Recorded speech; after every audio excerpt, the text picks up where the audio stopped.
Hello বন্ধুরা, আমি আবারও চলে এলাম নতুন একটা রেসিপির সঙ্গে। আজ আমি আপনাদের সঙ্গে শেয়ার করব ব্রেকফাস্ট, নাস্তা অথবা একটা স্ন্যাক্সের রেসিপি। দেখেই বুঝতে পারছেন কতটা লোভনীয় হয়েছে। না না, মোটেও রিচ নয়, বরং হেলদি। চলুন রেসিপিটা শেয়ার করি। এখানে আমি কিছু সবজি কেটে নিয়েছি। দেখুন, খুবই ঘরোয়া সবজি।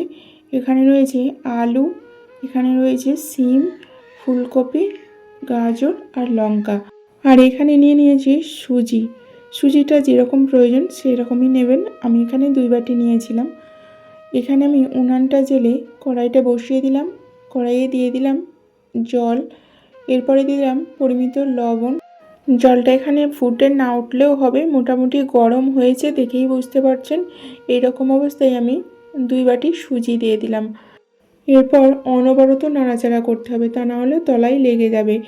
যখন ডো হয়ে আসবে, দেখে মনে হবে ময়দার মতো ডো হয়ে গেছে, সেই রকম অবস্থায় কিছু মশলা অ্যাড করে দেব।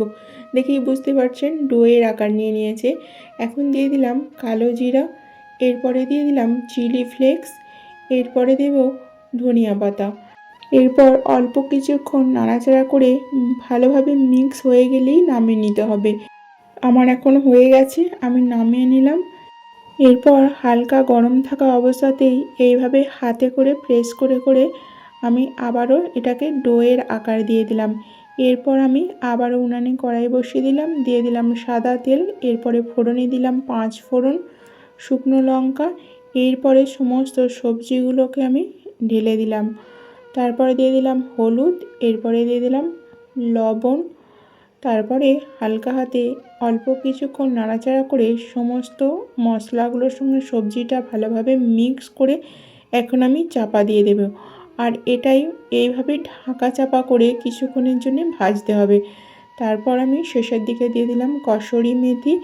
এরপর সবজিগুলো সিদ্ধ হয়েছে এরকম কনফার্ম হয়ে দিয়ে দিলাম চিনি, কারণ চিনিগুলো দেওয়ার পর আর কোনো কিছু সিদ্ধ হয় না, তাই শেষের দিকে আমি চিনিটা অ্যাড করে এরপর আমি নামিয়ে নিলাম। দেখুন আমার পুরটা রেডি। এখন আমি যে সুজির ডোটা বানিয়ে রেখেছিলাম ওটাকে আবারও একবার সুন্দর করে প্রেস করে ছোট ছোট লেচি কেটে নেব। লেচিটাকে হাতে করে সুন্দর করে ঘুরিয়ে ঘুরিয়ে আমি গোল করে নেব। তারপরে এই রকম করে 2 আঙুলে করে প্রেস করে করে এই রকম কুঠুরির মতো বানিয়ে নেব, কারণ পুরটা ওতে দিতে হবে। যতটা পুর দেব ঠিক ততটা পরিমাণেই এর ডেপথটা রাখতে হবে। দেখুন আমি পুরটা একটু বেশিই দেব, সেই কারণে ডেপথটা একটু বেশিই করলাম। এরপর চামচে করে পুরটা দিয়ে দেব। যে কোনো পুর ভরা জিনিসে পুরটা একটু বেশি থাকলে বেশিই খেতে ভালো লাগে, তাই একটু আমি বেশি করেই দিলাম। এরপর সাবধানে আঙুলে করে প্রেস করে করে আমি এখন মুখটা বন্ধ করে দেব। এইভাবে পুরটা হালকা হাতে প্রেস করছি যাতে বেরিয়ে না আসে। এরপর এইভাবে মুখটা আমি বন্ধ করে দিলাম। তারপর 2 হাতের তালুতে নিয়ে সুন্দর করে আবারও এই রকম সাইজটা দিয়ে দিলাম। একটু টাইম নিয়ে এইভাবে 2 হাতের তালুতে করে ঘোরালে 2 দিকটাই কিন্তু সমান হবে। দেখুন একই হয়েছে 2 দিকটা। এরপর আমি এইভাবে সমস্ত নাস্তাগুলোই আমি বানিয়ে নিয়েছি। দেখুন 2 দিকটা কিন্তু সমান হয়েছে।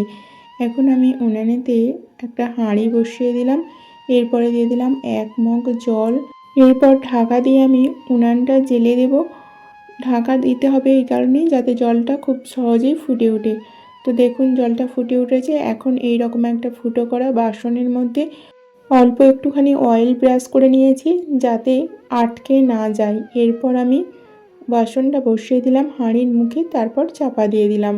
10 মিনিটের মধ্যেই দেখুন ভেপারটা উপরের দিকে উঠে আসবে। এমনিতেই সুজি রান্না করা, তারপরেও যেহেতু এরকম একটা শেপ দেওয়া হয়েছে, শেপটা পারফেক্টলি পিঠের আকার আসার জন্য, স্বাদটা আসার জন্য এভাবে ভেপারটা দেওয়া হয়। দেখুন এখন আমি খুন্তি করে তুলে নিলাম। এই অবস্থাতেই খাওয়া যাবে। তারপরেও আরও একটু সুন্দর ফ্লেভারফুল করার জন্য এখানে আমি কড়াইতে দিয়ে দিলাম অল্প একটুখানি সাদা তেল।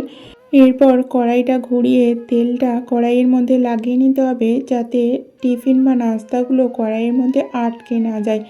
তারপর ফোড়নে দিলাম সরিষা, এরপরে দিলাম একটা শুকনো লঙ্কা, এরপর দিলাম কারি পাতা। তারপর নাড়াচাড়া করে কারি পাতাটা যখন ভাজা ভাজা বা মুচমুচে একটা ভাব চলে আসবে, ঠিক তখনই আমি নাস্তাগুলো দিয়ে দেব। কারি পাতাটা মুচমুচে হলে এর একটা ফ্লেভার আলাদা রকম হয়। এখানে কিন্তু আমি নাস্তাগুলো ভাজা করব না, জাস্ট মশলার সঙ্গে মিক্স করব, তাই বেশি নাড়াচাড়া করলে ভেঙে যেতে পারে। যেহেতু অনেকটাই নরম, তাই হালকা হাতে নাড়াচাড়া করে মশলার সঙ্গে মিক্স হয়ে গেলেই এখন আমি নামিয়ে নেব। বন্ধুরা, রেসিপিটা আমার কমপ্লিট। আপনাদের কেমন লাগলো এই রকম একটা হেলদি টেস্টি স্ন্যাক্সের রেসিপি অবশ্যই কমেন্ট করবেন। যদি ভালো লেগে থাকে তাহলে রেসিপিটা ফলো করে অবশ্যই একদিন সকালের জলখাবারে অথবা বিকালের নাস্তায় বানিয়ে নেবেন। পরিবারের সকলে মিলে উপভোগ করবেন। অবশেষে বলবো, সুস্থ থাকবেন, ভালো থাকবেন। আবারও দেখা হচ্ছে পরবর্তী ভিডিওতে নতুন একটা রেসিপির সঙ্গে।